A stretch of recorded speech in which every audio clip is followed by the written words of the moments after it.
मौत की घाटी सुहागी पहाड़ फिर बना एक ट्रक का कब्रगाह। राष्ट्रीय राजमार्ग 30 मनगवा से चाक घाट में आए दिन होते हैं सड़क हादसे।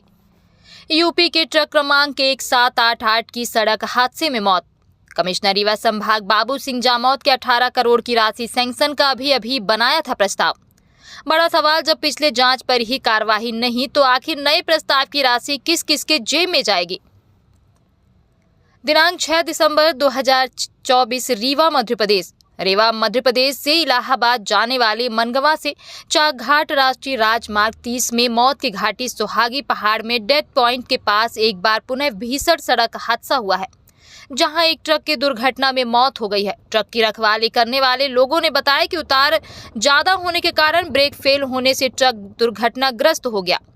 गौरतलब है कि मौत की घाटी में आए दिन सड़क दुर्घटनाएं होती रहती हैं, जिसको लेकर समय समय पर खबरें भी आती रहती हैं।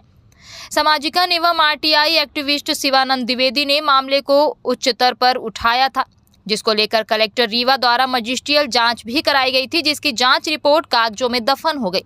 जब भी कोई हादसा होता है तो प्यासे होने पर कुआं खोदने वाली हकीकत सामने आती है और बंसल कंपनी की जेसीबी मशीनें आनन फानन में सड़क खरोचना शुरू कर देती हैं।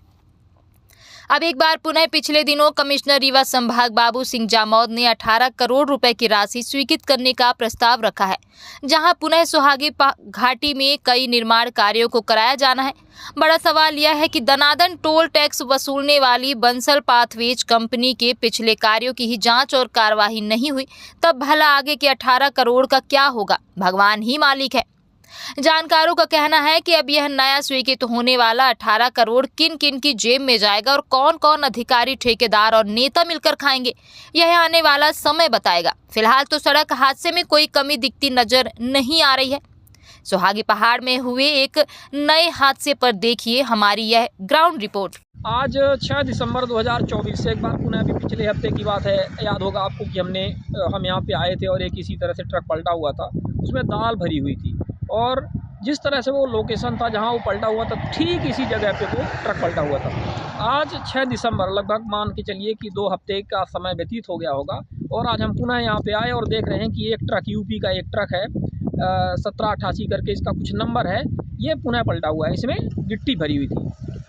तब से और अब तक में रोड में जो क्वेश्चन उठे थे ज्योमेट्री डिज़ाइन को लेकर के, रोड के लिए पहले ही इसके गलत मापदंडों पर गलत डिज़ाइन पर बनाया गया है, जांच रिपोर्ट आ चुकी है।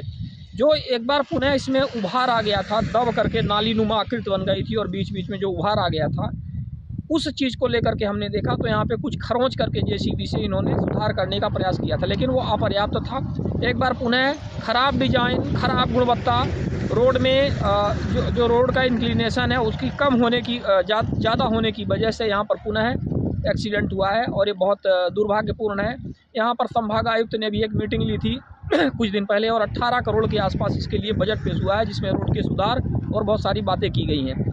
MPRDC के अधिकारियों को, NHI के अधिकारियों को इसमें निर्देशित किया गया, लेकिन अब सवाल यह है कि पिछला इसमें अरबों खरबों का पैसा खर्चा हुआ, जो भी NHI के लिए पूरा ही होता है, और एक बार पुनः इसमें इतना सारा बजट आवंटन किया गया है, तो अब इसका फ़ायदा क्या होगा? ये पैसा किसकी जेब में जाएगा? किन ठेकेदारों की जेब में भरा जाएगा? किन अधिकारियों की जेब में जाएगा? किन नेताओं की जेब में जाएगा? अब ये देखना होगा, क्योंकि सुधार तो यहाँ पर होने से रहा और आए दिन इस तरह से दुर्घटनाएं जिस तरह से होती हैं, तो सुहागी पहाड़ की घाटी जो है वो मौत की घाटी के नाम से विख्यात है और उसका जीता जागता उदाहरण आपको यहाँ पर देखने को मिलता है। आए दिन दुर्घटनाएं हो रही हैं और इसमें कोई सुधार नहीं हो रहा है, बहुत गंभीर बात है। जी, मैं पुष्पराज तिवारी ग्राम डार से हूँ, तहसील त्योंथर लगती है। हमारा अक्सर ही यहाँ आना जाना त्योंथर को बना रहता है और यहाँ हम 2 व्हीलर से आते हैं, इतनी परेशानी रहती है। मान लीजिए ये पूरे सड़क में नाली सी बन गई है, आए दिन मुझे प्रत्येक दिन ही यहाँ एक्सीडेंट देखने को मिलते हैं।